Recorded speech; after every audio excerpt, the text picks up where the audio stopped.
Seigneur, notre Dieu, vous bénisse abondamment. Donc ce matin, je suis très content de vous revoir. La presse, donnez-moi un bon son s'il vous plaît. Je suis très content de vous revoir ce matin.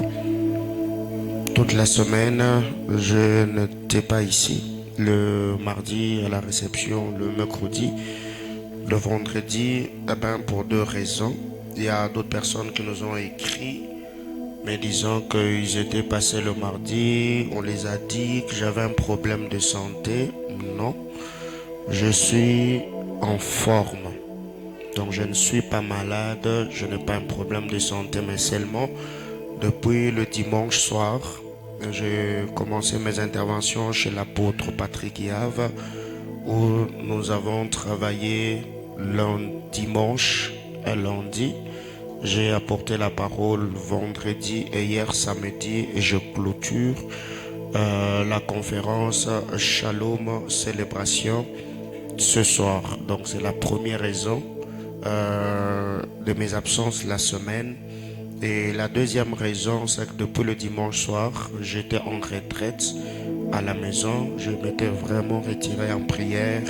Le temps pour moi de chercher Dieu, prier pour vous, prier pour l'église, prier pour les extensions. Donc, si vous vous étiez inquiété, je vais parfaitement bien. Alléluia.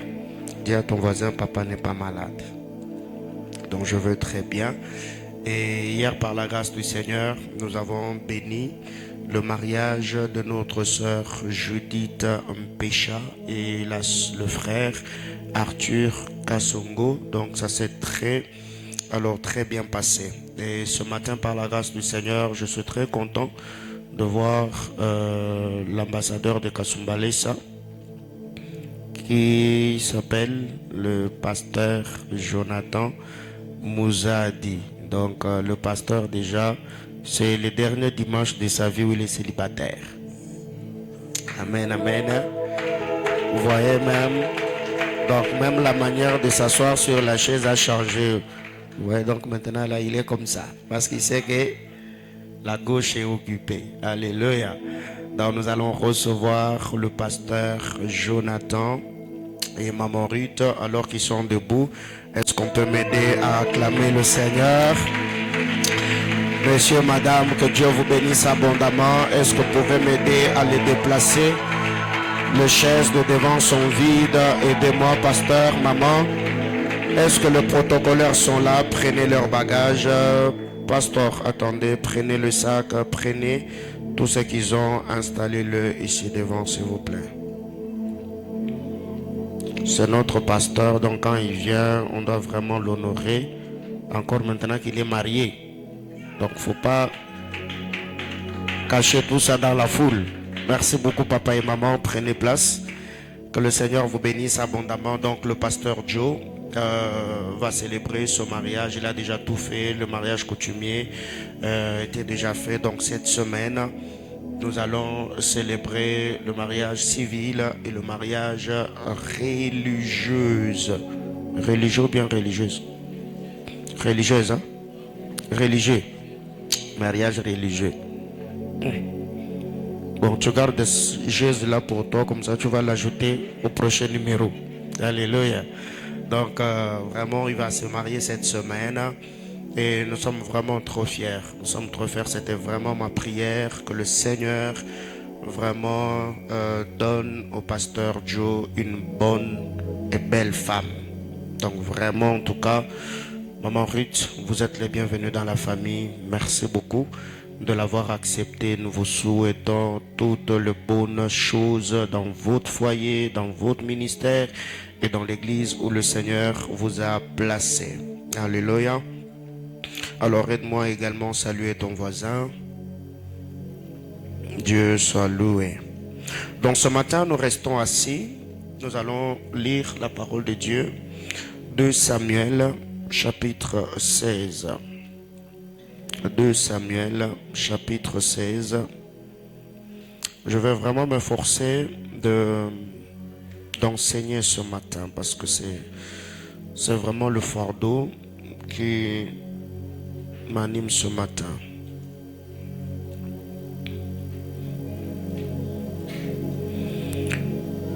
Deux Samuel, vous avez trouvé? 2 Samuel chapitre 16. 2 Samuel 16. À partir du verset 20 au verset 23, nous lisons au nom de Jésus. Absalom dit à Achitophel, consultez ensemble. Qu'avons-nous à faire? Et Achitophel dit à Absalom, va vers les concubines que ton père a laissées pour garder la maison. Ainsi, tout Israël saura que tu t'es rendu au Dieu à ton père, et les mains de tous ceux qui sont avec toi se fortifieront. On dressa pour Absalom une tente sur le toit, et Absalom alla vers les concubines de son père aux yeux de tout Israël. Le conseil donné en ces temps-là par Achitophel avait autant d'autorité que si l'on eût consulté Dieu lui-même. Il en était ainsi de tout le conseil d'Achitophel, soit pour David, soit pour Absalom, parole du Seigneur. Je nous prie de nous rasseoir pour ceux qui s'étaient tenus debout. Alléluia. Alors, on a déjà capté le signal. Si on peut partager le direct. Donc, vous qui m'avez écrit cette semaine, si je n'ai pas encore répondu, ne me tenez pas rigueur parce que je n'étais vraiment pas trop présent sur les réseaux.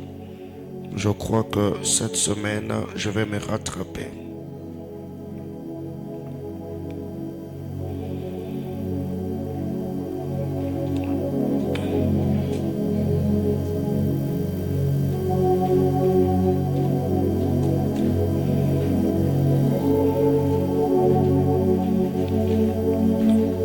Donc, ça ne va pas vous prendre beaucoup de minutes.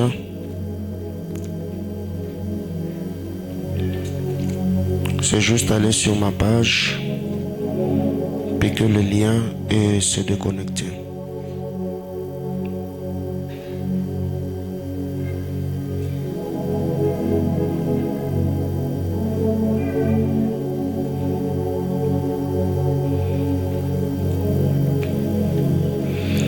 Alors, depuis le dimanche dernier, nous avons introduit cette nouvelle série d'enseignements autour de notre thématique, l'art de gouverner. L'art de gouverner n'est pas qu'une thématique, mais c'est également une capacité, une onction, une force, une énergie, une dotation que le Seigneur, par son esprit, va nous communiquer, nous permettant ainsi chacun de voir ses habiletés être amplifiées et être positionnées selon la mesure de grâce là où Dieu attend chacun d'entre nous. Parce que comme je vous ai dit, je crois il y a 2 dimanches, que nous avons 4 paroles d'alliance que nous connaissons très bien, que j'appelle les 4 piliers qui soutiennent la communauté. Dieu nous a dit qu'il fera de nous des décideurs influents. Le Seigneur nous a dit que le ciel nous donnera la rosée, la terre nous donnera le meilleur produit. Dieu nous a dit qu'il nous fera dépasser les frontières interdites. Le Seigneur nous a dit qu'aucun homme n'est d'une femme ne se glorifiera de nous avoir combattus et nous avoir vaincus. Ce sont les 4 piliers qui soutiennent cette commission. Donc dans tout ce que nous serons en train de faire, ces 4 paroles nous couvrent et nous accompagnent. La deuxième des choses étant le Père de l'Église et de tous ceux qui sont en train d'ouvrir des églises attachées à cette commission. Le Seigneur, quand il m'est apparu, Dieu m'a dit 2 choses, que dans ma mission sur la terre des hommes, le Seigneur fera de moi le Père de rois et de sacrificateurs. Donc, dans mon ADN spirituel, je suis appelé à engendrer de ministres de Dieu, être le père de pasteurs, le père de prophètes, mais aussi être le père de décideurs influents. Ça veut dire des hommes et de femmes, pas seulement dans le domaine politique, dans tout le domaine de la vie. Donc dans les séculiers, dans le mariage, dans les affaires, dans les institutions étatiques et tout ce qui va avec. Donc ce sont des paroles que le Seigneur a attachées à ma vie. Ce qui fait que quiconque est dans cette église, même s'il s'ignorait, même s'il ne savait pas ce à quoi il est appelé, vous pouvez vous positionner dans cette église ou dans cette communauté de par déjà ces deux missions. Même mes fils pasteurs qui sont déjà en train de travailler, à leur vie est attachée certaines promesses selon leur appel et leur vocation. Ce qui fait d'ailleurs que ceux qui sont dans les extensions bénéficient plus et de promesses attachées à ma vie, et de promesses attachées à la communauté, et de promesses attachées à leur pasteur. Ça veut dire le pasteur que Dieu a placé sur eux. Alors quand vous venez dans une telle église, battez-vous au moins pour vous positionner vis-à-vis de ce que le Seigneur nous a donné comme parole de grâce. Donc dans ce que vous êtes en train de faire, vous vous dites à mon pasteur, à mon église, et attachez telle et telle autre parole. Donc tout ce que j'entreprendrai, le Seigneur fera de moi un homme influent, une femme influente. Et vous allez vous rendre compte que dans cette église, nous avons une grâce particulière que le Seigneur a fait et continuera d'ailleurs à faire. Le prophète pousse comme des champignons. Le Seigneur appelle des gens au ministère de la parole en toute aisance, en toute facilité. Et cette grâce que nous avons dans la compréhension et l'interprétation des Écritures, ce n'est pas nécessairement parce que ceux qui prêchent sont intelligents, mais parce qu'ils sont attachés à un autel. Et toute le fois où ils sont vis-à-vis des saintes écritures, l'onction de la maison va ouvrir leur intelligence dans la compréhension et dans l'interprétation des Écritures.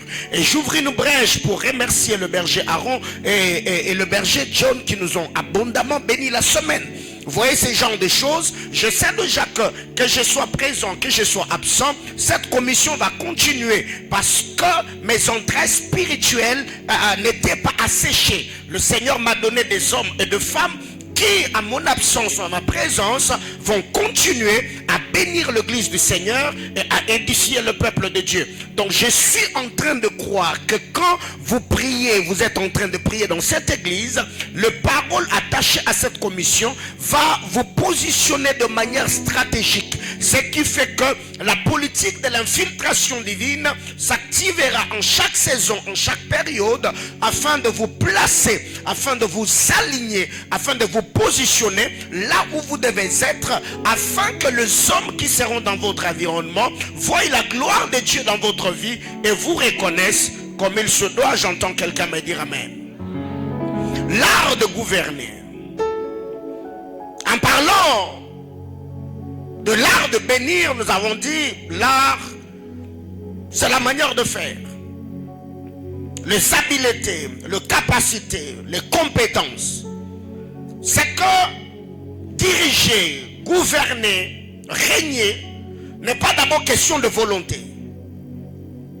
Parce que c'est possible d'être un dirigeant mais qui est dirigé. Qu'est-ce que je suis en train de dire? Le dirigeant dirigé est celui qui occupe le poste, celui qui occupe la fonction, mais qui n'a pas le cerveau qui va lui permettre d'assumer les responsabilités. Ce qui fait d'ailleurs la beauté du leadership, c'est quand le cerveau du leader est soutenu par le cerveau de ceux qui travaillent avec lui. Là, le leadership est équilibré.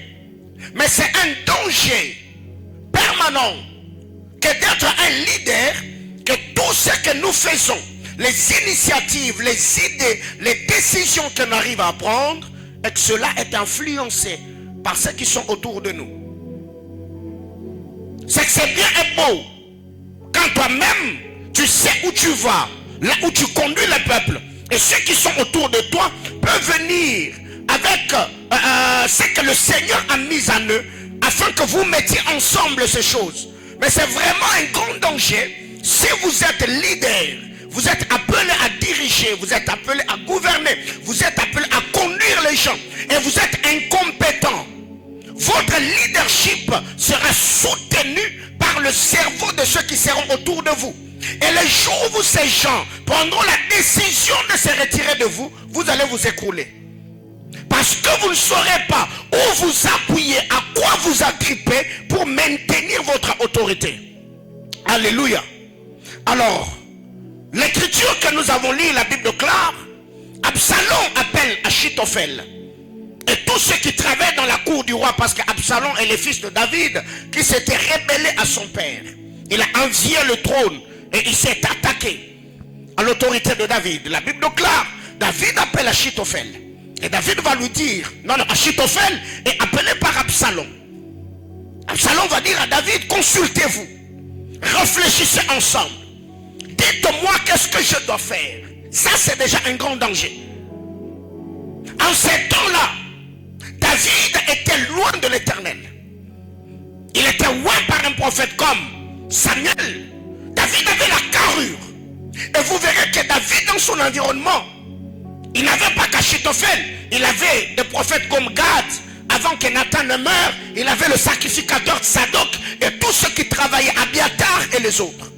Mais le problème maintenant avec Absalom, Absalom se retrouve roi en Israël. Il n'a ni sacrificateur, il n'a ni prophète, il n'a qu'Achitophel. C'est avec le temps que certains alliés de David vont se joindre à Absalom, mais juste pour un court moment. Absalom va appeler Achitophel et lui dit, réfléchissez, consultez-vous, qu'avons-nous à faire? C'est là qu'Achitophel prend la parole. Il dit ceci à Absalom: va vers les concubines que ton père a laissées pour garder la maison. Va vers les concubines que ton père a laissées pour garder la maison. Or, nous savons que la royauté d'un roi est certifiée. Je parle du temps des patriarches. Était approuvée par trois choses. Un, c'était l'élection divine. Et l'élection divine, cette élection était manifeste, palpable par l'huile que l'on versait sur la tête du roi. La deuxième des choses, c'était la couronne royale que l'on plaçait sur le roi. Troisièmement, c'était le trône du roi. Donc tu dois être choisi. L'élection divine poussera à ceux qui sont gardiens des autels, gardiens des alliances, donc le prophète, le sacrificateur, à te présenter au Seigneur par l'huile d'onction. On te voit roi, cela est publié, on prie pour toi, on te recommande à la grâce de Dieu. Et cela était suivi par une tenue particulière, ça veut dire la couronne qu'on plaçait sur le roi et le vêtement royal que l'on mettait sur lui. Troisièmement, l'huile et la couronne et le vêtement conduisaient maintenant le roi sur le trône. Mais vous allez vous rendre compte, Absalom n'a reçu ni huile, ni vêtement, ni couronne, mais il est allé sur le trône. Ça, c'est un désastre. C'est que dans le règne de l'esprit, c'est lui qui brise les étapes et se retrouve occupant un poste élevé. Demain après demain, les entités qui règnent dans les sphères spirituelles s'attaqueront à son trône et il n'aura pas de couverture. Parce que c'est l'onction qui sécurise ceux qui occupent des postes élevés. C'est la grâce, la sainte et glorieuse présence de Dieu qui sécurise tous ceux qui sont recommandés à la grâce du Seigneur. Et là, David a fui avec toute son armée. Tous les généraux de David étaient partis avec lui. Personne n'était resté à Jérusalem pour veiller sur le trône. Mais David, qu'est-ce qu'il a fait? David est parti avec les hommes. David a laissé les femmes comme gardiens de sanctuaire, comme gardiens du trône, comme gardiens de la maison. Parce que quand on parle ici, les femmes qui gardaient la maison, ce n'est pas d'abord la maison physique. Parce que nous savons que David n'avait que faire d'une maison parce qu'il était le roi. Mais ici, là où David habitait, c'est là qu'il y avait avait le trône du roi. Et David, en partant, il a laissé le femme qui gérait le trône. Et vous allez vous rendre compte que dans la vision de Joseph, Joseph a vu la lune, le soleil et les étoiles. C'est que Dieu, en créant les luminaires, le Seigneur va dire, c'est pour présider au jour et à la nuit.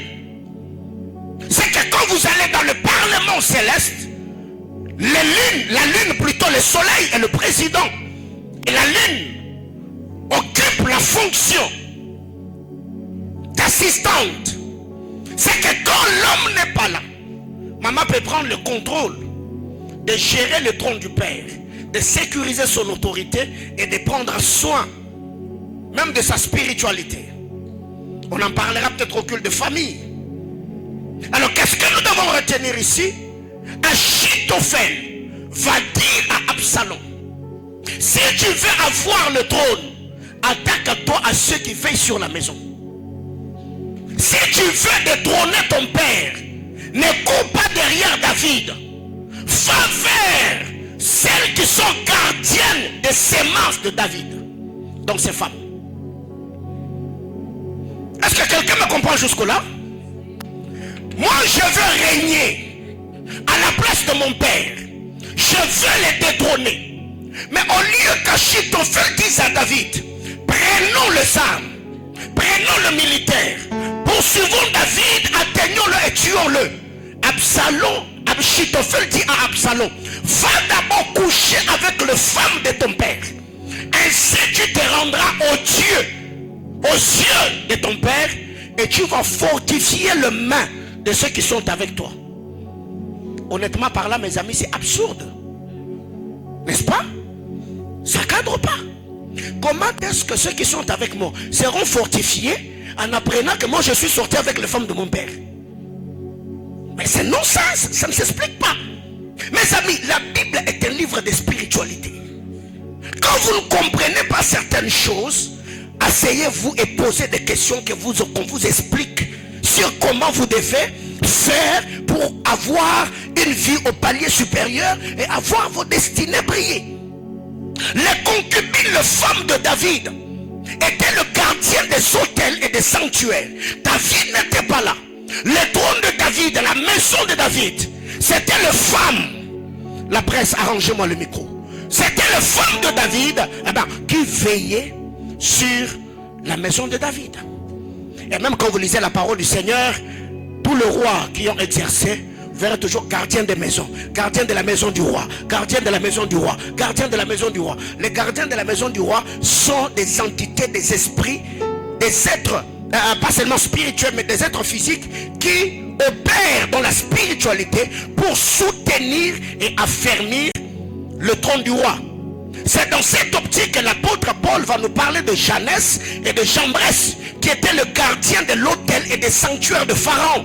Et quand Moïse est arrivé, il a fallu d'abord que Moïse dépouille Janès et Jambres pour commencer déjà à fragiliser Pharaon, et ainsi voir la délivrance et la libération du peuple.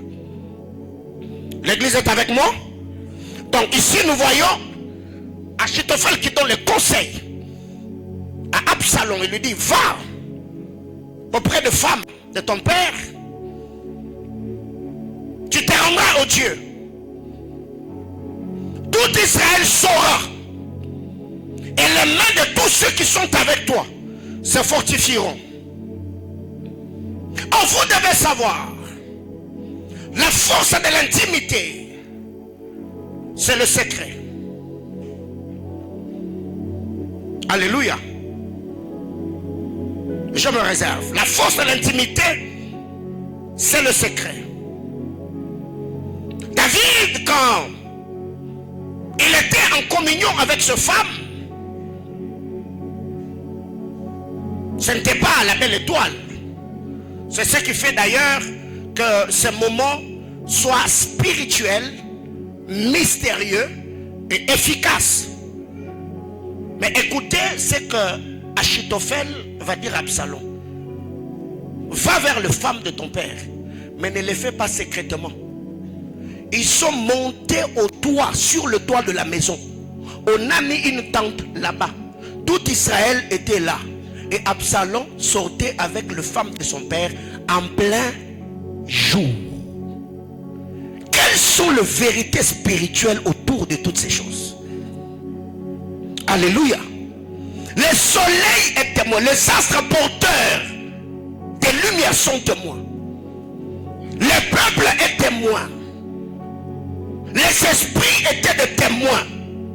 C'est que pendant qu'Absalom était en train de faire cela, pensant réussir, Absalom était en train de s'enfoncer. Dis avec moi l'art de gouverner. Vous voyez que pour qu'Absalom récupère la gouvernance du royaume de son père, il avait un conseiller qu'il avait mal conseillé, mais derrière ces conseils instrumentalisés par la puissance de l'enfer, il y avait certaines vérités spirituelles. Je parle à quelqu'un? Mon ami, veillez sur ce que vous faites, comment vous le faites, avec qui vous le faites, où vous le faites, quand vous le faites et comment vous êtes en train de le faire. Je parle à l'église? Ok. On dressa pour Absalom une tente sur le toit. Et Absalom alla vers le concubine de son père aux yeux de tout Israël. Je reviendrai la semaine. Que devons-nous réunir et retenir, mes amis?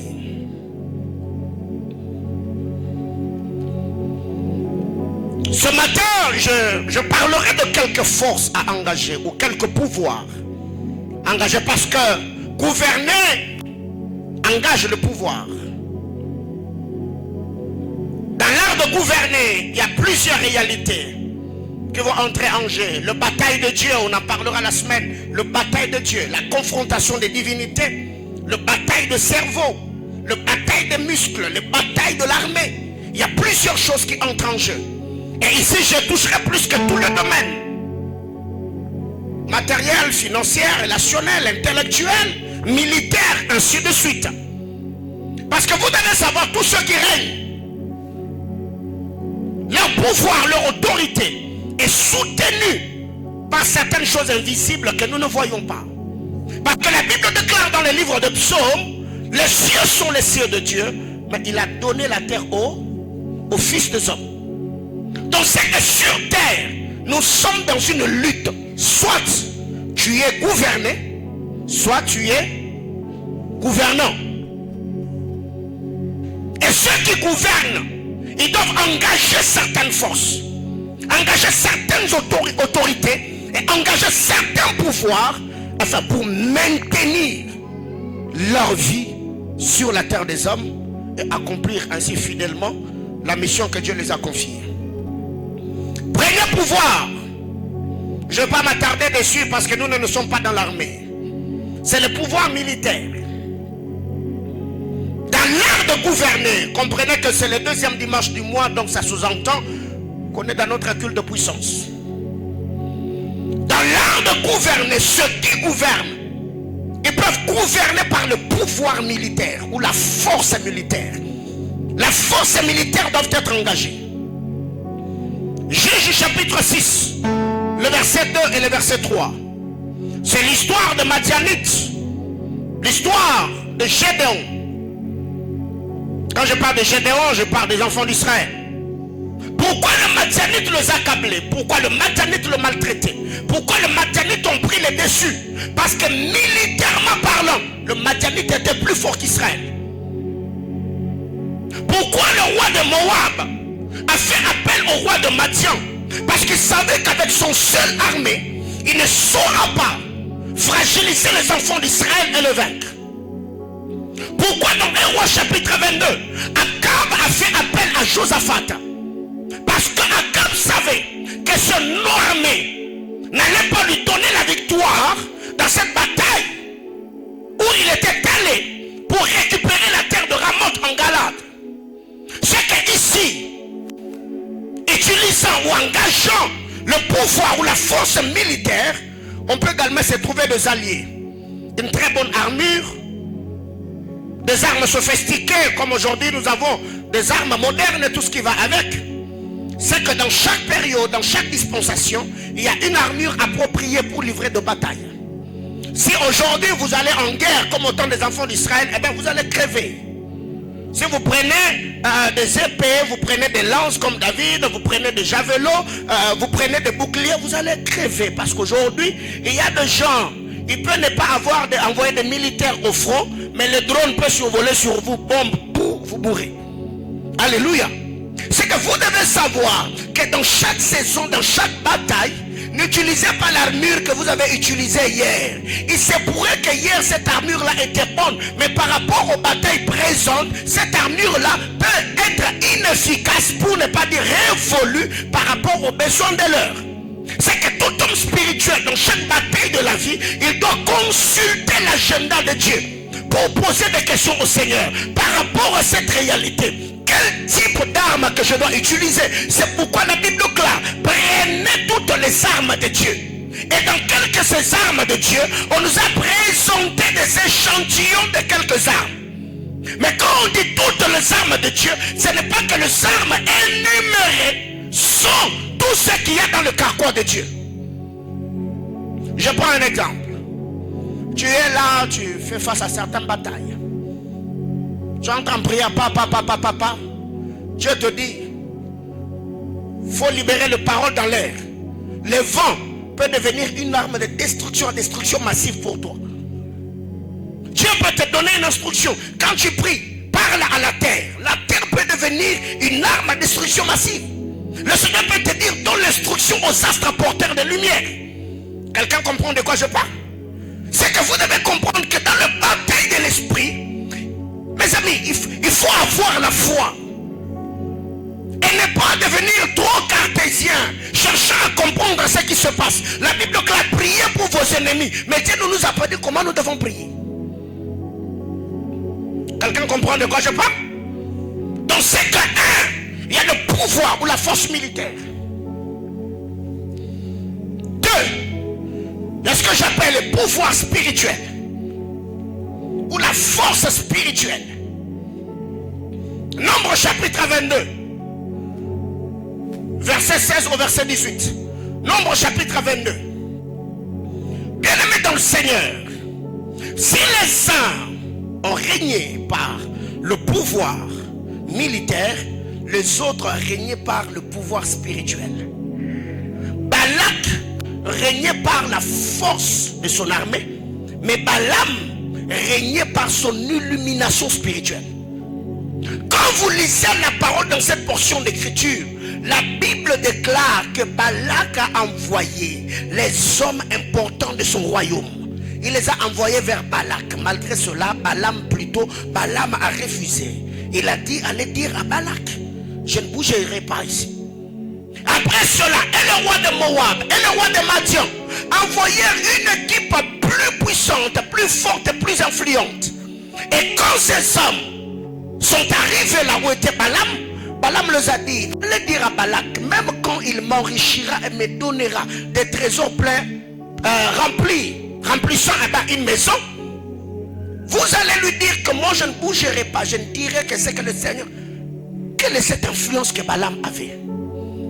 Et vous verrez, même quand Balaam a maudit, a béni plutôt Israël, Balak s'est fâché. Il lui a dit: moi je t'ai appelé pour que tu maudisses mes ennemis. Toi tu es en train de le bénir. Et d'ailleurs je t'avais dit que j'allais t'enrichir. Mais Balak n'a pas eu le courage de porter la main sur la vie de Balaam. Alors qu'humainement parlant, surtout avec nos états ici, si tu vas quelque part, le roi sent que tu as fait les choses contrairement à ce qu'il attendait, mais on peut t'arrêter. On peut te mettre en détention, te placer en prison, soit on peut te décapiter. Mais vous verrez que Balak n'a pas eu le courage de porter la main sur Balaam.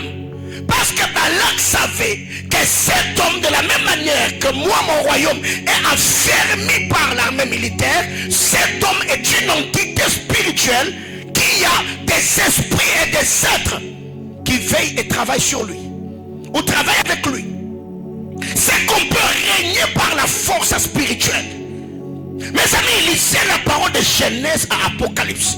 Vous verrez que la majorité de ceux qui ont marché avec Dieu, Daniel a régné à Babylone par la force spirituelle. La vie de jeûne, la vie de consécration et la privation qu'il avait. Quand vous lisez la vie de David, quand vous lisez même la vie de Christ, tous ceux qui ont marqué leur temps dans l'histoire de l'église, ils ont régné par le pouvoir spirituel. Déjà les apôtres étaient reconnus comme des hommes sans instruction, n'est-ce pas? Mais comment est-ce qu'ils pouvaient bouleverser la terre? Pouvoir spirituel. L'art de gouverner. Quand vous allez en Égypte, Dieu s'est arrangé pour que tout le magicien babylonien, que tous les magiciens égyptiens soient trouvés incompétents en interprétant le songe de Pharaon. Quand vous allez à Babylone, le magicien babylonien, on dit à Daniel, c'est eux-mêmes qui témoignent. Non, sur Daniel, il y a un esprit 10 fois plus supérieur. Mes amis, vous devez savoir, je vous ai déjà raconté cette histoire, c'est pas moi qui l'ai vécue, c'est une histoire que le pasteur Marcelo nous avait racontée. C'est qu'un homme travaillait. L'homme était chrétien, il était chrétien, il était croyant. Il travaillait dans une famille. Un bon matin, cet homme-là, auprès de qui il travaillait, chez qui il travaillait, il était vraiment riche, fort riche. Et ce jour-là, il se fait que notre frère s'est réveillé très tôt le matin, avant tous ceux de la maison. Il a commencé à travailler, il s'occupait de ses tâches et tout. Et quand le propriétaire de la maison s'est réveillé après lui, il s'est fâché. Il a même failli le chasser du travail. Il lui a dit, toi qui t'as appris à te réveiller avant moi dans cette maison, rentre dormir. Que ce soit ta première et ta dernière fois, que tu sois la première personne qui va ouvrir les portes de la maison avant moi. Et c'est après quelques années que cet homme qu'on avait réprimandé finira par comprendre que son maître était un occultiste. C'est que lui contrôlait l'esprit de tous ceux qui étaient dans sa maison en se réveillant avant eux. Il y a des gens aujourd'hui qui se battent, travaillant ainsi, investissant que dans leur cerveau, laissant ainsi leur esprit stérile. Tu peux avoir un cerveau très bien bâti, mais ce cerveau, si tu n'es pas fort spirituellement, peut être exploité là où tu travailles. Ce qui fait qu'aujourd'hui, vous verrez, certaines personnes, il est intelligent, mais dans la vraie vie, comme ça, il ne se retrouve pas. Parce qu'il a nourri seulement son cerveau. Il a laissé son esprit stérile. Il a laissé son esprit affamé. Et ces choses l'ont poursuivi dans la vraie vie. Que quelqu'un me dise amen. Dis avec moi la force spirituelle. Et cette force, on peut l'acquérir par la connaissance de la parole de Dieu, par la vie de jeûne, la vie de prière, la vie de consécration. Bref, on peut acquérir ou emmagasiner, maximiser, recevoir cette force par les activités spirituelles. La prière, le combat spirituel, les autels, les sémences.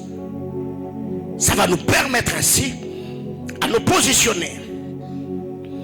Parlons du pouvoir spirituel. Dans le pouvoir spirituel, tu peux régner par ton éclat spirituel. Qu'est-ce que j'appelle l'éclat spirituel? C'est ce que tu connais. Les vérités spirituelles que tu connais. L'éclat spirituel que tu as. La compréhension du monde spirituel que tu as. Ton éclat spirituel peut te faire régner. Joseph a régné en Égypte par l'éclat spirituel. Daniel a régné à Babylone par l'éclat spirituel. C'est pourquoi je vous ai toujours dit, un prêtre qui n'est pas enseigné, il finira par saigner. C'est que quand tu n'es pas enseigné, eh ben, tu vas beaucoup saigner. Quand je parle de saigner, ça veut dire transpirer. Tu vas fournir beaucoup d'efforts pour avoir des résultats escomptés. Parce qu'il y a des hommes qui règnent par la connaissance, par la compréhension des mystères du royaume. Donc ton éclat spirituel, eh ben, ça peut te faire régner. Une autre chose, c'est que l'on peut régner par les autels qui soutiennent notre vie. Quand je parle des autels, je fais allusion aux alliances qui soutiennent ta vie. En lisant la parole de Dieu dans le livre de Genèse, Genèse chapitre 31, le verset 42, Jacob a régné dans la maison de Laban par les autels et les alliances qui soutenaient sa vie. C'est lui-même qui parle dans cette histoire. Il dit à Laban, si je n'ai pas eu pour moi le Dieu d'Abraham, c'est lui qui craint Isaac, qui m'aurait ramené à vide. Parce que dans la maison de Laban, c'était un terrain où il y avait le bataille des alliances, le bataille des autels et le bataille des divinités.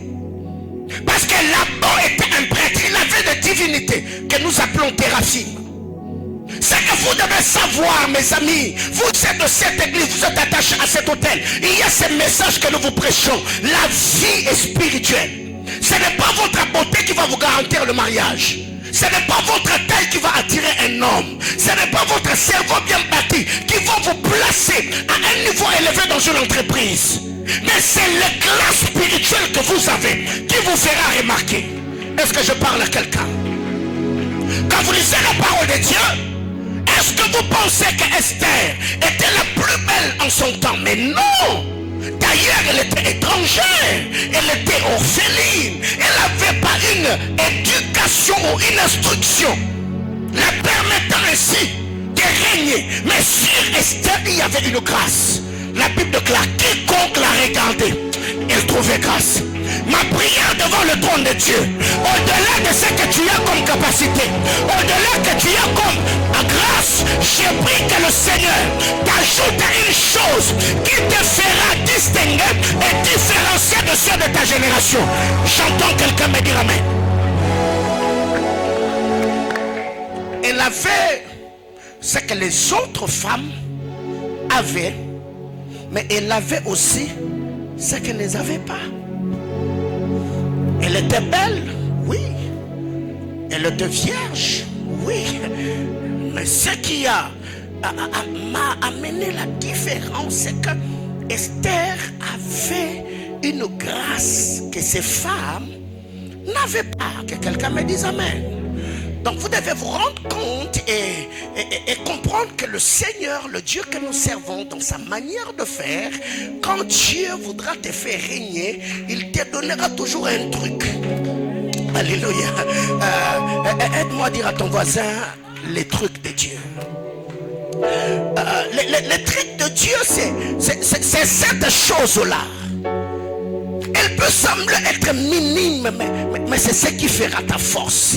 Et elle peut sembler être négligente, mais c'est la chose qui va te distinguer. Est-ce que vous pensez qu'en Israël, David était le seul meilleur joueur de harpe? Mais non, il y avait d'autres hommes qui peut-être maîtrisaient les do, ré, mi, fa, sol, la, si, do plus que David. Mais la différence qu'il y avait, c'est que David avait quelque chose que les autres n'avaient pas. C'est ce que nous appelons la sainte et glorieuse présence de Dieu. Ma prière est que ces trucs-là viennent sur toi. Le truc qui différencie les hommes, les trucs qui favorisent les hommes, les trucs qui donnent un coup de pouce au mariage des gens, les trucs qui fera ouvrir les yeux des hommes pour voir le bon côté de ce que tu es. J'ai pris que ces trucs-là ce matin viennent se positionner sur ta vie. Oh, j'entends quelqu'un me dire amen. Alors qu'est-ce qui arrive? Je suis en train de dire les hôtels qui nous soutiennent. Et une autre vérité, c'est les alliances. Les alliances. Les hôtels et les alliances peuvent nous aider à marquer notre génération, à imposer notre autorité. Parce que vous devez savoir, tous ceux qui règnent, tous ceux qui gouvernent ont une obédience, ont une appartenance. Je vous ai dit, tous ceux qui sont élevés en dignité sont enrôlés dans une armée, travaillent pour une cause. Soit ils travaillent pour l'accomplissement des desseins de Dieu, soit ils travaillent pour l'accomplissement des desseins de Satan. Eh bien, c'est pas moi qui l'ai dit. C'est Actes des Apôtres qui nous l'explique. La Bible déclare, David en son temps a fait quoi? Il a servi au dessein de Dieu. Donc David était suscité, servant au dessein de Dieu. Alors si David était suscité pour servir au dessein de Dieu, Goliath était suscité pour servir au dessein de qui? De Satan. Est-ce que quelqu'un me comprend? Donc il y a ce genre de réalité, de vérité qui nous arrive. C'est que quand nous sommes là et on veut voir notre vie briller de la plus belle de manière, il y a de vérités que nous devons comprendre. Il y a des choses que nous devons faire. Il y a des actes que nous devons poser afin que la gloire... Que quelqu'un me dise Amen. Une autre chose, on peut gouverner par le pouvoir ou la force relationnelle. Le pouvoir de relation. Et si je parlerai de ton carnet d'adresse, il y a des gens qui règnent par leur carnet d'adresse, qui gouvernent par leur carnet d'adresse. Parce que je voulais ouvrir une brèche en te disant, qui tu connais détermine qui tu vas connaître. Et il y a d'autres personnes aujourd'hui, il n'est pas sorti d'une très bonne famille. Il n'a pas fait de grandes études. Mais seulement parce qu'il connaît des hommes haut placés. Les relations qu'il a lui permettent ainsi de faire quoi? De dominer, de gouverner. N'est-ce pas? Nous l'avons vu et nous continuons à le voir dans notre nation. Dans la Deuxième République, tous ceux qui connaissaient les mouvanciers de Mobutu régnaient. Ils avaient un mot à dire. Et nous connaissons quelqu'un dans notre nation ici. Il n'avait pas de poste. Mais très dangereux et trop influent dans la prise de décision. Quelqu'un comprend de quoi je parle? Ok. Je vous pose la question. Le fait que vous m'avez occupez quelle fonction? Avec quelle fonction?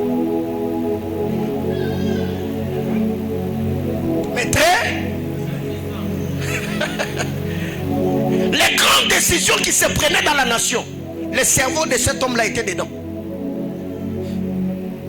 C'est que la force de relation, par les relations, tu peux gouverner, tu peux régner et étendre ton autorité. Même quand vous lisez la parole de Dieu, pourquoi Achitophel était important en Israël? Parce qu'Achitophel connaissait David. Pourquoi David a eu accès à certains privilèges? Parce que David connaissait Jonathan. Mes amis, à un certain âge, on doit comprendre le fonctionnement du monde spirituel. Il y a des gens jusqu'au jour d'aujourd'hui, ils vont à la montagne toute une semaine. Tout ce que lui demande, oh Dieu, bénis-moi. Non. Dieu bénit l'homme que par l'homme.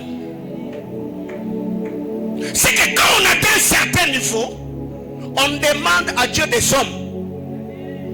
Et on donne des ordres à ces hommes que Dieu va nous donner, de nous donner ce dont nous avons besoin. Oh Seigneur, unibariki yeko. Nzambe pambolanga te. Nzamanga na vandine na lola kuna ba 24 vierges na ba 4 êtres vivants. Bangu ma mêlé jour et nuit. Quelqu'un comprend de quoi je parle? C'est qu'il y a des hommes sur terre que j'appelle des hommes bienfaiteurs, communément appelés des hommes providentiels. Ces hommes peuvent venir avec une information, avec une opportunité, avec des biens matériels et financiers dont tu as besoin. Dis à ton voisin la force des relations. Ne négligez pas les relations que Dieu vous donne, mes amis. Tu peux voir quelqu'un, il faut avoir un œil prophétique. Quand tu rencontres quelqu'un, il est mon ami, il est ma copine, il est ceci. C'est lui que tu négliges aujourd'hui. Tu ne sais pas au fait ce qu'il sera Demain. Quelqu'un me comprend? Vous savez, à Kinshasa, j'avais encadré un jeune frère, il habitait en Autriche. Et comme son père était déjà décédé, c'est son oncle qui avait pris soin de lui. C'est son oncle qui l'avait élevé. Trop jeune, il a quitté l'Autriche, il est venu à Kinshasa. Je ne sais pas par quelle magie, je vous épargne le détail. Arrivé à Kinshasa, l'oncle a ravi le passeport. Il lui a dit, toi, tu ne retourneras plus en Autriche, tu restes ici. Et à l'ambassade Longo, j'ai travaillé avec un prophète. Et je parlerai d'ailleurs de lui après ici. Et ce garçon-là est venu là-bas. Et comme le prophète ne parlait que sa langue maternelle, et c'était vraiment dans cette ambiance-là que les choses se passaient. Et c'est d'ailleurs là que j'ai reçu l'esprit folklorique. Voyez-vous? Alors le garçon, quand il est venu, comme il ne parlait pas la langue du prophète, il ne parlait que français, à peine il s'est débrouillé en lingala. J'ai pris soin de ce garçon. J'ai payé son transport, j'ai prié pour lui, je l'ai fortifié, j'ai eu à prophétiser sur lui.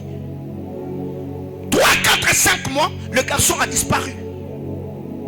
Bon, à l'époque, je ne savais pas ce qu'elle allait venir me réserver. Une année plus tard, quelqu'un va me contacter sur Facebook. On est, je crois, en 2014. Les garçons me dit, prophète, pour l'instant, vous me reconnaissez. Quand je regarde la photo de profil, je me dis, je le reconnais, mais ça fait longtemps. Il m'a dit, non, voyez telle prophétie que vous m'avez donnée. Le Seigneur m'avait convaincu d'aller à l'ambassade de l'Autriche. J'étais allé me présenter, j'ai exposé mon problème. Quand ils ont regardé dans les logiciels ou dans leur répertoire, ils ont reconnu. C'est eux qui m'ont facilité la tâche. J'ai regagné l'Autriche. J'ai dit, gloire à Dieu. Qu'est-ce que vous êtes devenu? Je lui ai donné. Et quand j'ai préparé mon mariage, ce garçon a vu les images. Si je vous dis ce qu'il m'avait envoyé comme sa contribution, vous n'allez pas me croire. Voyez-vous, c'est qu'il y a des gens aujourd'hui, Dieu peut le placer à tes côtés. Il est en forme vide. Il n'a pas l'argent. Mais j'aime l'intuition prophétique de la mère de Moïse. Comme la mère de Moïse regarde l'enfant, la Bible claire, elle vit que l'enfant était comment? Était beau. Or, ces mots beaux, nous avons toujours dit, le mot beau utilisé là veut dire Tov. Tov veut dire celui qui a la grâce de faire du bien aux autres. C'est que cette femme avait un œil prophétique. Quand Moïse était bébé, il ne savait pas parler. Mais cette femme a quitté en ce temps-là, 40 ans plus tard, elle a vu que Moïse, par lui, il allait libérer un Israélite. Moïse allait sortir les enfants d'Israël. Moïse allait tamiser la loi de Dieu pour le diluer au niveau du peuple. Même quand le peuple désobéissait à Dieu, Moïse s'est tenu devant Dieu en disant, Seigneur, si tu veux le tuer, ne le fais pas, parce que ceux qui sont aux alentours apprendront que tu n'as pas pu les faire entrer dans la terre promise. Et c'est la honte qui sera attachée à ton nom. Combien d'années plus tard? C'est la force de relation. Dis à ton voisin qui tu connais est une prophétie sur qui tu vas connaître. Alors un homme spirituel prie également pour son carnet d'adresse. Seigneur, fais-moi rencontrer des esprits bienfaiteurs. Je veux rencontrer des hommes et des femmes qui ont des informations que je veux, qui sont dans les milieux des hommes et de femmes que je dois rencontrer. Fais-moi rencontrer des amis qui viendront me propulser, ceux qui vont m'aider à accomplir ma mission. Les amis, c'est simple comme bonjour. Arrêtez tout le temps de pleurer. Oh, Mungu, non. Demandez à Dieu des hommes. Quelqu'un me comprend? Quand vous lisez la parole de Dieu dans les livres de Genèse chapitre 14, Abraham venait de vaincre Kedorlaomer et tout ce qui était avec lui. Le roi de Chavé le rencontre dans la vallée. Le roi de Chavé va dire à Abraham, prends les richesses. Fais quoi? Donne-moi les hommes. Abraham lui dit, non, non, je ne veux rien prendre de toi de peur que tu dises que tu as enrichi Abraham. Or, l'argent, les richesses attirent les amis. Mais c'est les hommes qui produisent les richesses. Abraham avait compris.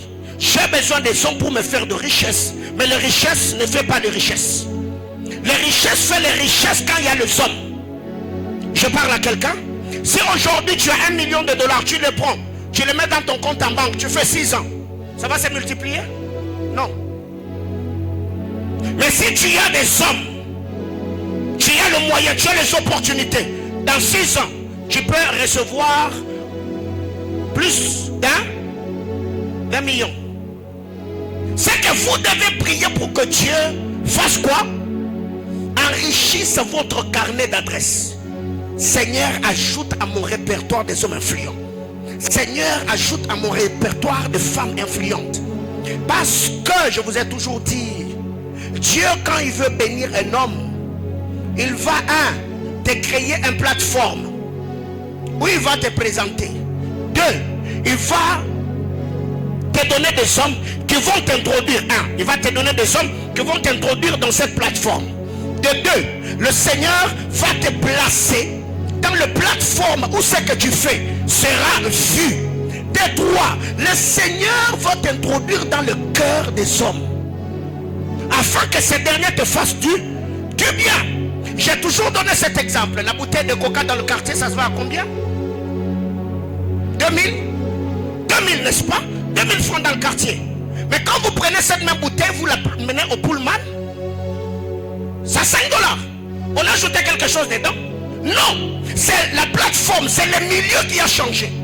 C'est le même coca que tu bois à la maison. À la maison, quand tu bois la bouteille, tu peux faire clairon. Mais quand tu vas à Pullman, parce que tu l'as acheté à 5 $,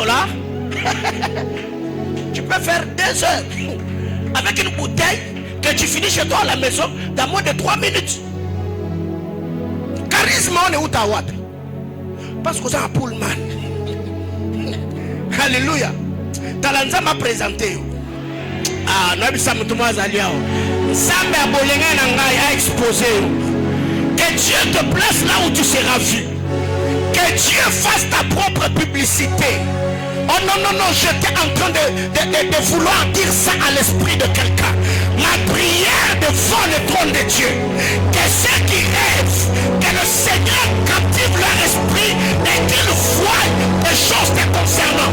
Ceux qui ont un mot à dire en cette saison, dans des institutions étatiques, dans des plateformes gouvernementales, le Dieu qui m'est apparu et m'a dit que je suis le Père de roi. Je prie que ce Dieu te fasse briller de la plus belle manière dans n'importe quelle institution. Que Dieu introduise mes enfants. Que Dieu te place là où tu dois être. Qu'un homme n'est d'une femme ne t'exploite pas et n'étouffe pas ta grâce. Au nom de... Réponds ta place. Ça va être généralement quand Dieu veut nous bénir. Le Seigneur, par moment, il s'arrange. Il prend notre nom. Il les place seulement dans la bouche de ceux que l'oreille du roi a l'habitude d'écouter.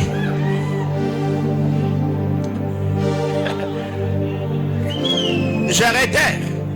Quand Dieu veut te faire du bien, il y a des hommes. Dieu prendra seulement ton nom. Il met dans leur bouche. Parce que l'oreille du roi a l'habitude de faire quoi? Quand vous lisez la parole de Dieu, David jouait toujours. Mais il a fallu qu'un homme que l'oreille du roi avait l'habitude d'écouter parle de David. Quand vous lisez l'histoire de Joseph, il a fallu que celui que l'oreille du roi avait l'habitude d'écouter parle de lui. Dieu n'ajoutera rien. Tu ne vas pas éclaircir, tu ne vas pas noircir, tu ne vas pas grossir, tu ne vas pas changer de numéro téléphonique. Mais Dieu va seulement changer de plateforme. Est-ce que je parle à quelqu'un? Oh non, mais je ne sais pas pourquoi je sens, il faut que je le dise ainsi. Je disais que Dieu ne va rien ajouter. Tu seras toujours la même personne. Mais Dieu va seulement te transposer. Dieu va seulement t'introduire au milieu de ceux qui ont les mots à dire. Et ça arrivera, ils sont là en train de manger, en train de boire leur champagne, en train de prendre l'air. Mais succulent et délicieux. Et comme par hasard, quelqu'un va glisser le nom de Fernand comme ça. Il le glisse comme ça. Lui-même ne sait pas pourquoi il a glissé, mais c'est sorti. Parce que vous devez savoir, tous ceux qui sont placés, le chef consulte toujours son cabinet avant de placer. Pourquoi il le fait? 1. Checker les compétences. 2. Le témoignage. 3. L'esprit de loyauté de celui qu'il doit placer s'il va travailler dans les intérêts de sa vision. Mais s'il se faisait que c'est lui que la bouche du chef écoute souvent, parle à mal, te présente négativement, tu es fini. Tu peux être compétent, mais si tu es mal présenté, rien ne t'arrivera. Mais il se fait que, très généralement, ça arrive même au bureau. Les bergers Francis, les héritiers, ceux avec qui je travaille, ça arrive très généralement que quelqu'un arrive, il est le premier, il a mis son nom. Quelqu'un d'autre est 7e. Parce que le 7e parle un peu avec le berger, toi qui étais premier.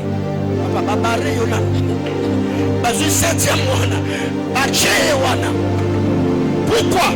Parce que Francis sait que là c'est son mandat, c'est son autorité. Je veux recevoir, c'est lui que lui va faire entrer. Alléluia. Quelqu'un me comprend? C'est que dans le cabinet du chef, il peut y avoir 4-5 dossiers.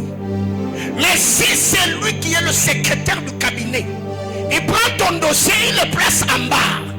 Peu importe ton éloquence, peu importe ta beauté, tu vas faire quoi? Tu vas attendre.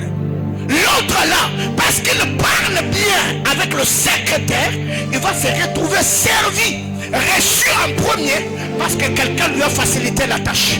Mais à ce que je sache, il y a une femme qui a un dossier.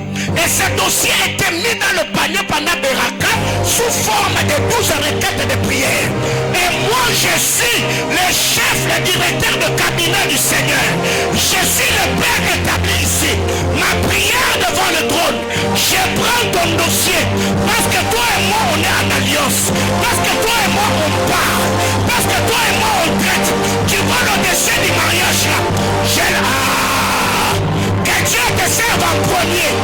Je disais que le ciel te serve en premier. Que le ciel te serve en premier. Je suis comme Élie. Elle a regardé la veuve de Sarepta. Élie a dit moi d'abord.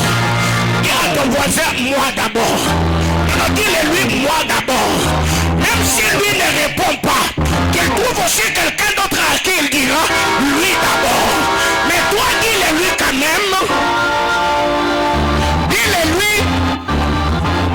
Encore une fois, insiste un peu, plus de conviction, ajoute un peu de sel dedans, rends-lui un peu jaloux. Dis-lui, je suis la fille préférée de Dieu. C'est moi d'abord. Alors ma prière devant le trône de Dieu, je demande que le Dieu d'alliance puisse engager les je disais les forces, les capacités, les énergies, les grâces, afin que toi tu sois positionné. En cette matinée, j'attire les esprits bienfaiteurs, que les hommes qui font du bien aux gens, les hommes qui introduisent les hommes, les hommes qui parlent des hommes, les hommes qui présentent les hommes, j'attire ces hommes sur ton chemin, que ces hommes te rencontrent, que ces hommes te voient, que ces hommes te reconnaissent, que ces hommes te célèbrent au nom de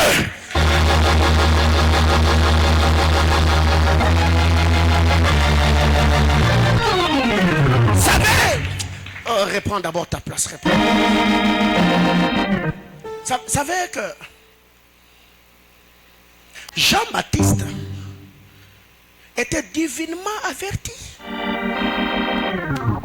Dieu lui avait dit que toi tu n'es que la voix qui crie dans le désert. Donc, après toi viendra quelqu'un d'autre qui baptisera d'esprit alors que toi tu baptises. Donc, Jean-Baptiste avait l'information. Quand il a vu Jésus, il a reçu le témoignage de l'esprit, il a dit voici l'agneau de Dieu. Mais les pères pouvaient se taire. Parce que déjà, Jean avait tous les indices et toutes les informations possibles. Il n'avait plus besoin que quelqu'un d'autre du haut de son trône fasse entendre sa voix. Mais quand Jésus arrive, Jean le regarde et lui dit non, mais écoutez, c'est pas à moi de te baptiser, c'est à toi de me baptiser. Jésus lui dit non, mon frère, tu es mon cousin. Laissons faire, accomplissons la volonté de Dieu. Jean le baptise. Mais comme Dieu doit respecter les processus, Dieu ne s'est pas battu. Sur le trône, le Seigneur prendra la parole, disant, celui-ci est mon fils, bien-aimé, en qui j'ai mis Tala. On dit que dans le solo, on a Hermon Zamba ignoré Jean-Baptiste. Quelqu'un m'a compris? Parce que Jean-Baptiste était serviteur de Dieu. Il a sacrifié toute sa vie. Il s'est promené avec le manteau de poil, mangeant le miel sauvage. La Bible déclare quand Dieu descend, il dit celui-ci, pas l'autre là. Celui-ci est mon fils bien-aimé, en qui j'ai mis tout. Mets-toi à la place de Jean-Baptiste. Tu y es ici prédicateur. Tu as travaillé. Je viens avec quelqu'un d'autre. Je te le présente et je dis celui-ci est mon fils bien-aimé qui est le porteur de mon onction ministérielle. Non, c'est entre nous. Ne me donne pas l'impression que toi tu es plus spirituel que moi. Entre nous, ou t'as checké à Dieu.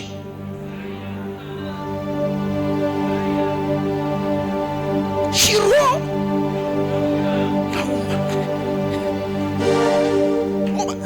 Seigneur, au lieu ni n'y a moins suivi. Nasa Jean-Baptiste quand même. Et de deux Nasa Ngamo tenana bana membre. Donc sans ça qui n'a besoin le bango. Le bango t'en a cousu. Mais yosko zo le bango na polele boyelo no oyo ne mwana nanga ya likinda. Na kati na yende. Et quand même. C'est que ma sacrifice non soit vie nanga au bafouang.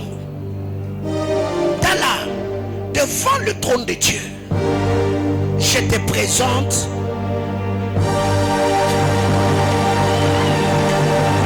Alléluia. Je parle de la loi de la présentation. C'est qu'il y a des endroits où tu peux arriver parce que ta grâce a brillé. Mais il y a d'autres portes qui s'ouvriront parce que un, on t'a présenté, deux, parce qu'on t'a recommandé.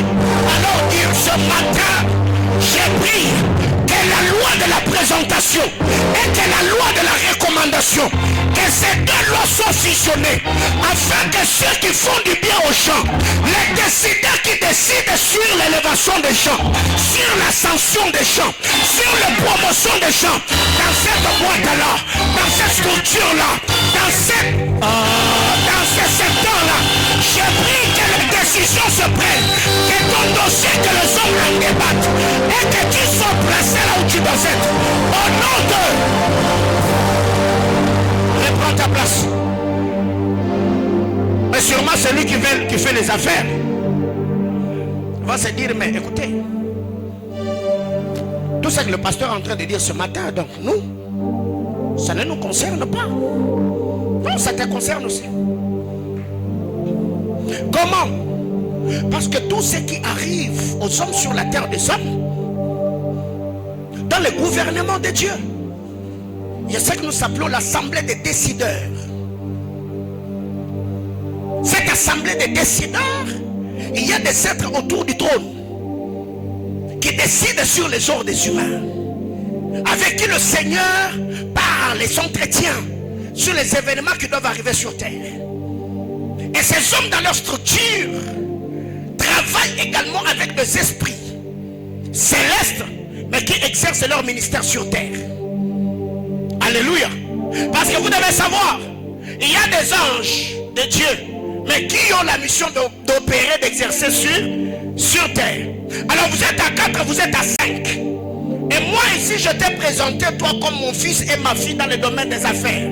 Quelqu'un peut entrer dans ce rayon-là, dans ce couloir-là. Il a besoin d'acheter quelque chose. Parce que toi, tu es présenté. Parce que toi, tu es recommandé. Quelqu'un peut être là chez ton voisin. Il demande le prix. On le lui donne. Il lui dit, je fais d'abord un tour. Je reviens. C'est quelqu'un qui lui a mis une main surnaturelle et invisible derrière la nuque. Il lui dit, on ressemble à Wate.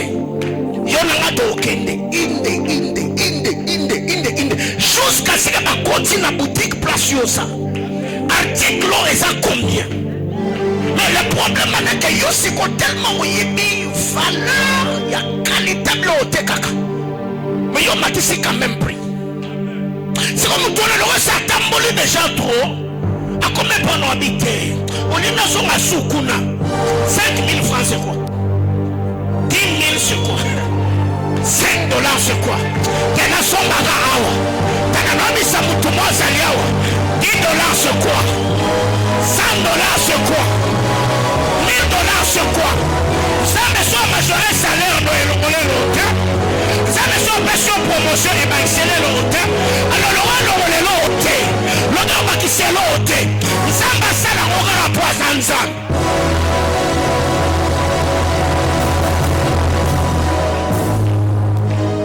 Vous savez, je m'arrête là, on va offrir. Il y a des choses que Dieu, dans sa souveraineté, il fait. Ça n'édifie à rien. Mais il le fait dans rapport à Anza. C'est ce que nous appelons les signes ou les prodiges. Ce sont des choses qui n'édifient à rien. Mais à ça, le buisson ardent avait changé quoi dans la vie de Moïse? Le feu du buisson avait changé quoi?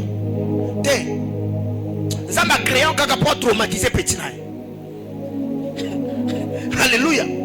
Tala. Ma prière est que le Seigneur te donne des traumatismes crâniens. Est-ce que je parle à quelqu'un?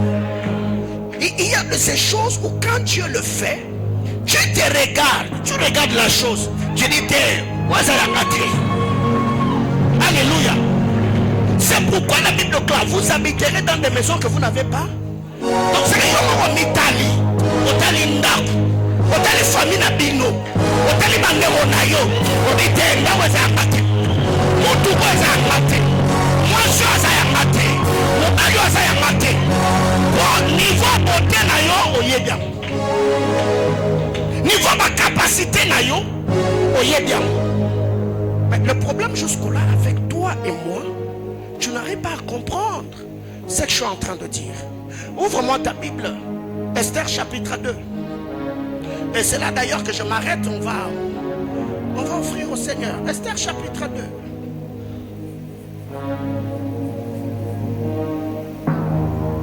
2. Esther chapitre 2. Le verset 22, le verset 23. La Bible claire. Mardochée eut connaissance de la chose et en informant la reine Esther qu'il a redit au roi de la part de Mardochée. Le fait ayant été vérifié et trouvé exact.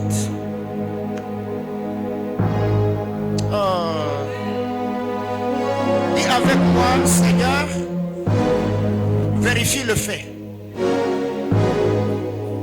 Non, dis avec moi, Seigneur, vérifie le fait. Vous savez, je ne vais pas m'attarder là-dessus. Mardochée apprend qu'il y a des eunuques à la porte du roi qui avaient cédé au mouvement révolutionnaire. Ils ont comploté pour éteindre la vie du roi, porter la main sur le roi, assassiner le roi. Et Mardochée qui était à la porte entend, apprend. Il va vers Esther et dit: ô reine, vis éternellement. Il y a 2 gars à la porte ici qui veulent tuer ton mari. La Bible déclare les faits ayant été vérifiés et trouvés exacts. Alors, vous savez que la Bible est un livre des faits. Vous le savez? La Bible n'est pas un livre d'histoire. La Bible est un livre de faits. Et j'ai eu le temps, alors que je parcourais les Écritures, j'ai eu le temps de vérifier le fait. Et je viens t'informer que ce que j'ai trouvé est comment? Exact. Et comment c'est exact? La Bible déclare: dans ma maison, il y aura des femmes stériles, ni de bêtes qui avortent. Et quand j'ai vérifié, j'ai trouvé que cela est comment? Exact. La Bible déclare: il n'est pas bon que l'homme soit seul, je lui ferai une aide. Et moi j'ai vérifié, j'ai trouvé que cela est comment? Exact. Dans le domaine de l'élévation, il est écrit: mon serviteur montera, il s'élèvera très haut. Moi j'ai cru que c'était une histoire qu'on m'a racontée. J'ai vérifié et j'ai trouvé que cela était comment? Exact. Est-ce que je parle à quelqu'un? La Bible déclare: par les meurtrissures de Jésus, nous avons été guéris. Moi j'ai vérifié, j'ai trouvé que cela est comment? Exact. N'est-il pas écrit dans les Saintes Écritures: voici mon serviteur que j'ai choisi, il servira à mes desseins. Quand j'ai entendu cette parole, je suis allé dans la Bible, j'ai vérifié, j'ai trouvé que cela était comment? Exact. L'histoire m'a raconté que Jésus-Christ, fils de Dieu, est venu dans le monde dans la chair. Il est mort sur le bois de la croix pour le pardon de mes péchés. Je me culpabilisais autrefois. Je suis allé vérifier. J'ai trouvé que cela est comment? Mais une vérité est que Dieu, dans tout ce qu'il a fait, l'histoire de Christ n'est pas une utopie. On m'a dit qu'il est mort, 3 jours après il est. Et moi j'ai vérifié, j'ai trouvé que c'est exact. Mais vous savez, le jour de sa résurrection, la Bible déclare: un ange du Seigneur est descendu, il a roulé la pierre. Il a roulé la pierre. L'ange a roulé la pierre. Non, je disais que l'ange a roulé la pierre et s'est assis dessus. Et moi j'ai vérifié, j'ai trouvé que cela est exact. Parce que vous devez savoir que l'ange n'a pas roulé la pierre pour que celui qui était dans la tombe sorte. L'ange a roulé la pierre pour ceux qui devaient entrer dans la tombe entrent. Parce que si le gars qui était dans la tombe a pu ressusciter avec des vêtements neufs, il pouvait également, comme une germe, prendre la direction du sol et ressusciter par lui-même. Mais ce que j'aime, c'est que Dieu s'est arrangé pour que cette pierre reste à côté de la tombe et que ça n'entre plus. Afin que la tombe ne soit plus le tombe qui certifiait la mort, mais que ça soit un témoignage palpable de la résurrection de celui qui était dedans. Alors ma prière est levée de mon cœur, que cet ange roule la pierre et s'asseye dessus. J'étais en train de dire à quelqu'un: ton mariage était bloqué par une forme de pierre. L'ange, je disais non. Ta famille, les gens ne se marient pas. Dans ta famille, les gens ne finissent pas les études. Dans ta famille, les gens ne prospèrent pas. Dans ta famille, les gens ne se marient pas. J'étais en train de demander à Dieu qu'il y ait une activité angélique ce matin. Que le pierre soit déplacé, que le pierre soit roulé. Et que cet ange ne laisse pas la pierre pour entrer. Mais que cet ange laisse cette pierre à côté. Afin que ceux qui douteront, tu leur diras: gêné, j'avais prié, j'avais cherché Dieu. Du haut de cet hôtel, j'étais en train de finir, demandant au Seigneur que toutes les pierres qui nous bloquaient la barrière, que le Dieu des cieux, par la puissance de sa parole, qu'il puisse, au moyen de cette de gloire, dérouler les pierres. Seigneur éternel, je suis faible, je suis faible. Je disais que je suis faible. Gêné, j'ai gêné. Prier, j'ai prié. Offrir, j'ai offert. Je suis comme Jésus. Je suis mort. J'ai versé le sang.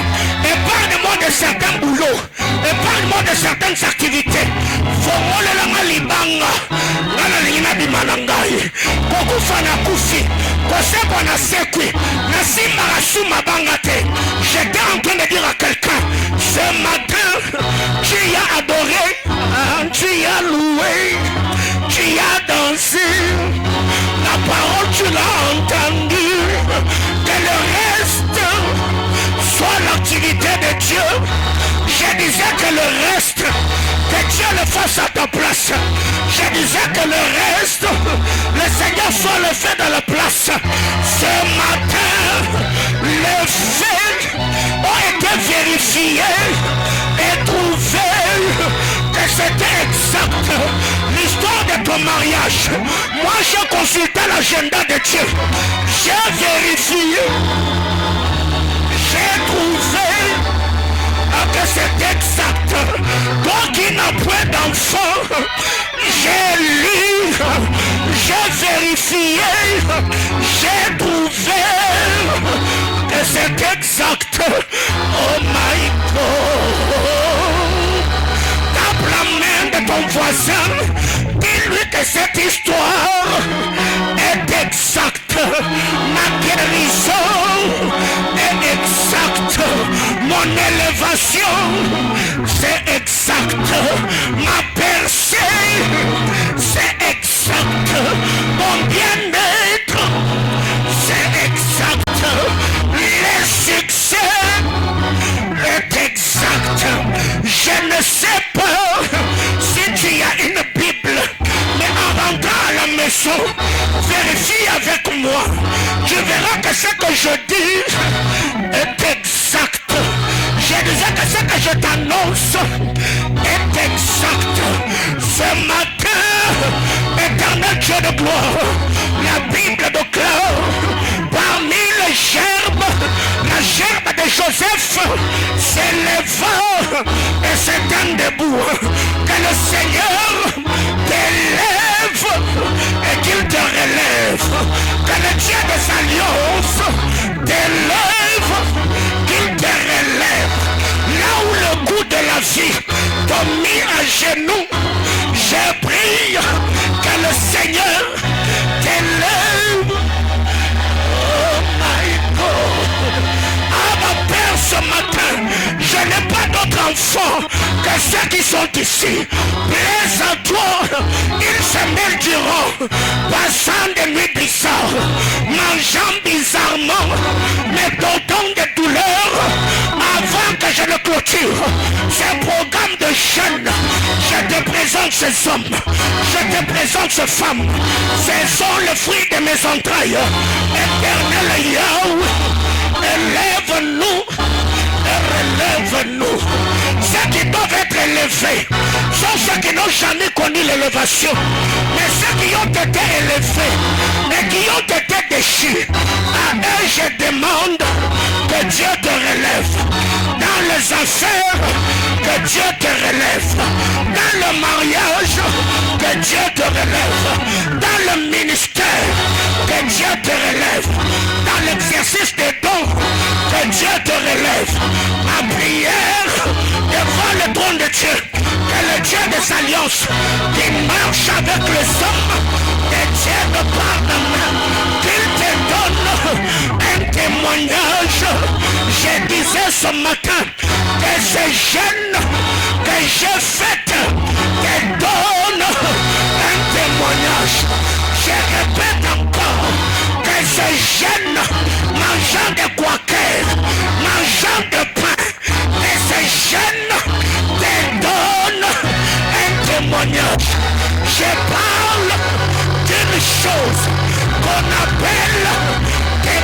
mariage. J'étais en train de dire, moi j'ai vérifié, j'ai regardé dans mon ADN spirituel qu'il y a des rois dedans. J'ai vérifié, j'ai trouvé que c'est exact. Dieu m'a dit, je suis le père de prophètes, le père de sacrificateurs. J'ai vérifié et j'ai vu que cela est exact. J'ai prié avec quelqu'un qui claque les mains et dit à Dieu, Seigneur, élève et relève, élève et relève. David a prié, disant à Dieu, alors qu'il courait, possédé par Absalom, David dit, Adonai, tu es celui qui élève ma tête. Là j'ai avancé, je ne suis pas marié, j'ai prié, relève ma tête. Je suis licencié depuis plusieurs années, contrat malhonnête. Seigneur, relève ma tête. Maintenant une année de mariage, je n'ai pas d'enfant. Seigneur, relève ma tête. Est-ce que ce matin, quelqu'un peut-il prier dans ton travail, dans ton ministère, dans tes affaires? Tu demandes à Dieu, Seigneur, relève dans mes affaires. Seigneur, relève. Je suis faible, je suis faible, je suis faible, je suis faible.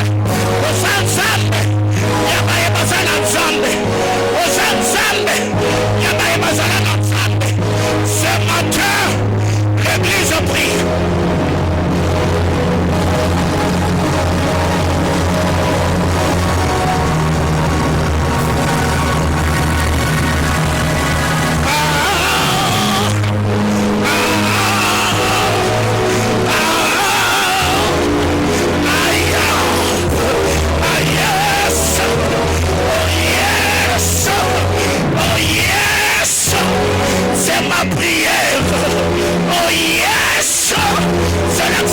De parole. Oh yes, c'est aïe aïe aïe aïe aïe, c'est ma prière. J'ai dit amen. Ce matin, j'ai dit yes. Ce matin, j'ai dit oui. Ce matin, j'ai dit ndio. Ce matin, j'ai dit zabongo. Ce matin, j'ai dit yo. Ce matin, je disais yo, aux paroles de grâce, j'ai dit yo, aux bénédictions de Dieu, j'ai dit yo, à la gloire de Dieu, j'ai dit yo, à mon élévation, j'ai dit yo, à ma guérison, j'ai dit yo, à mon succès, j'ai dit yo. Ce matin, c'est un dimanche d'alliance, je mets mon esprit à jour. Les informations sont vérifiées et trouvées exactes. Ce matin, j'ai dit yo. Ce matin, j'ai dit ndio. Ce matin, j'ai dit yo. Mon baba, nous on a sema ndio. Sema lola, a dit amen. Je ne sais pas pourquoi j'ai dit amen, mais je le dis quand même, parce que les informations ont été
nalobi amen. Atamala mwaza na nzoto ekoloba amen.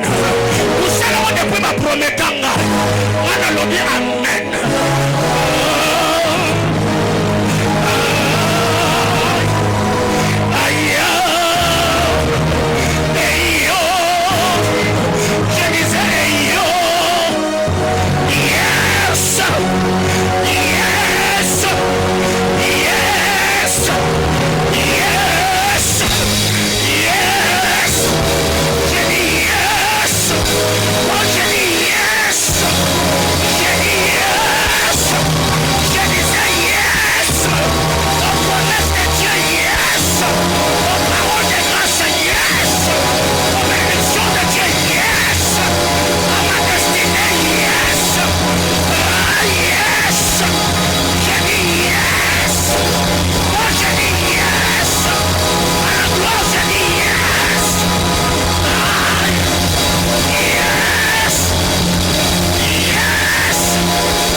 Mais par la foi, j'ai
mon Père, ce matin, dans cette maison d'alliance, Polem Bombo est mon nom, tu mets ton nom. Mon Père, ce matin, dans cette maison d'alliance, Polem Bombo est mon nom. J'ai dit oui et amen à toutes les paroles de grâce attachées à mon église. J'ai dit oui et amen à toutes les promesses attachées à la vie de mon Père. Ce matin, j'ai dit yes. J'ai dit yes. J'ai dit amen à toutes ces paroles.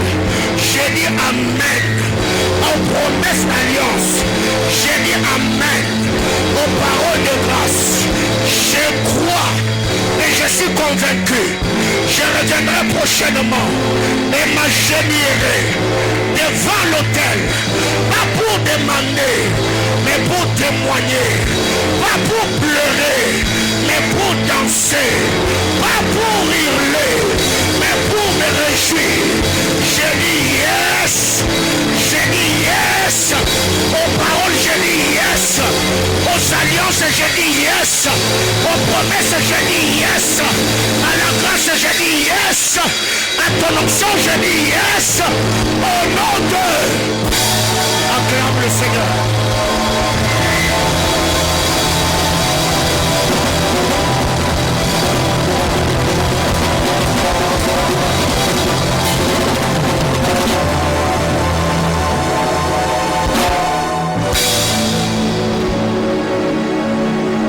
Le fait ayant été vérifié et trouvé comment exact. Ce matin, dans cette atmosphère, je voudrais recevoir les nouveaux venus. C'est votre première fois de prier avec nous. Vous avez été invité par un frère, par une sœur. Avec tout le respect que nous vous devons, nous vous prions de bien vouloir vous manifester. Nous allons vous recevoir. Yes. Yes. Yes. Oh là. Est-ce qu'on peut acclamer? Oh mon Dieu. Ils sont nombreux ce matin. Non, non, non. Est-ce qu'on peut le recevoir? Oh, quelle grâce. Oh non, quelle grâce. Quelle grâce ce matin. Quelle grâce. Merci, merci. Je nous prie de nous rasseoir. Merci beaucoup. Merci. Reprenons nos places. Merci, merci, merci. Que le Seigneur nous bénisse abondamment.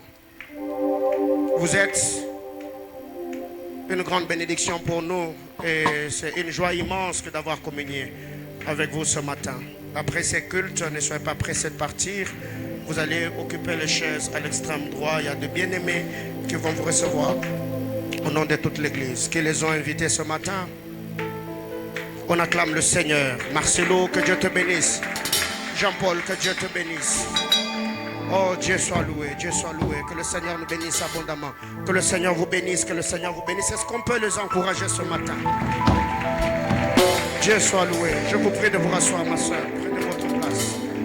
Rapidement, on nous amène le panier d'offrande. Nous allons offrir à Dieu ce matin.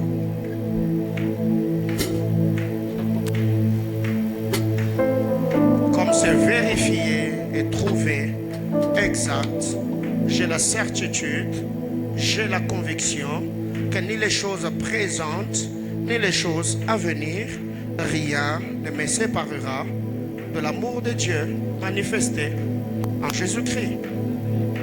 On suit l'ordre du protocole. Ceux qui sont ici et ceux qui sont là-bas comme d'habitude, approchons-nous et offrons au Seigneur. Tu donnes à Dieu une meilleure offrande ce matin. Comme quelqu'un qui reconnaît la grandeur de Dieu. Approchons-nous, approchons-nous, approchons-nous, approchons-nous, approchons-nous.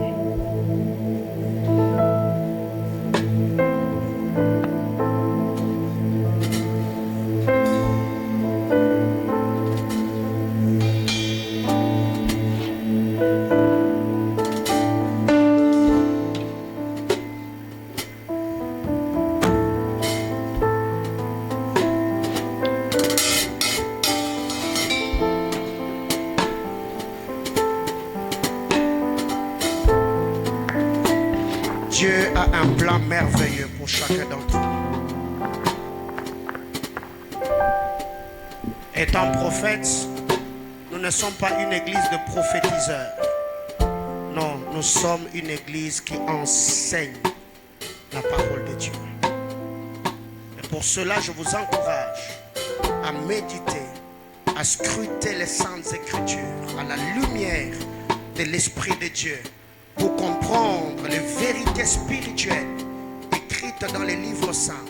Pas seulement le comprendre, mais le réclamer afin de le vivre dans notre vie de tous les jours. Le Seigneur est fidèle et ses promesses sont certaines. Yes, nous disons Amen. Nous croyons en cela. Mais ceux qui ont le don de prophétie, disent discernement des esprits et interprétation des langues. Activez vos esprits. Elle a une instruction qu'elle veut nous libérer.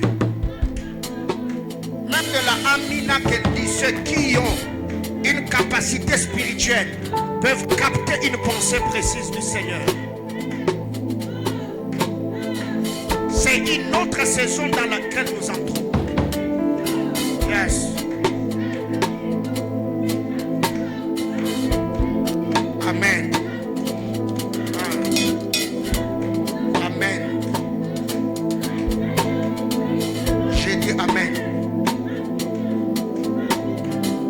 Approchez-vous, approchez-vous, approchez-vous. Moi j'ai dit Amen. Yeah.